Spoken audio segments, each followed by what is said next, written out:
घट बसतेवेळी देवीची पूजा करावी. पूजा केलेला टाक घ्यावा. अभिषेक करावा.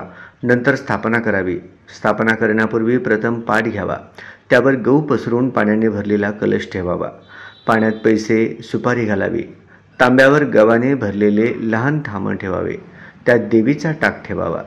हळद, कुंकू, गंध, फूल यांनी पूजा करावी. या दिवशी गव्हाचे महत्त्व जास्त असते. पाटापुढे शंख, घंटा ठेवावी. खाली पत्रावळ ठेवून पत्रावळीवर चाललेली काळी माती टाकून गहू, पुन्हा माती, पुन्हा गहू पेरावेत. असे 2-3 वेळा करावे.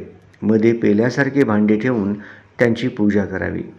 यात पाणी, हळद, कुंकू वाहून फुलांची माळ करून त्यावर सोडावी. कलशाची पूजा करावी. पाटावर रांगोळी काढावी. कारळ्याच्या फुलांची किंवा झेंडूच्या फुलांची माळ करावी. ही फुले मिळाली नाही तर अन्य कोणत्याही सुवासिक फुलांची माळ नवरात्रीत 9 दिवस घटावर रोज एक याप्रमाणे बांधावी. शक्य झाल्यास नवरात्रीत 9 दिवस 24 तास समई ठेवत ठेवावी. ज्या दिवशी एका तिथीचा क्षय असेल त्या दिवशी 2 वेळा माळा घालून 9 दिवसांच्या माळा पूर्ण कराव्यात. रोज आपण फराळाचे जिन्नस करतो. त्यांचा नैवेद्य दाखवून नंतर फराळ करावा. रोज सायंकाळी देवीची आरती, जप, पोथी वाचन करावे.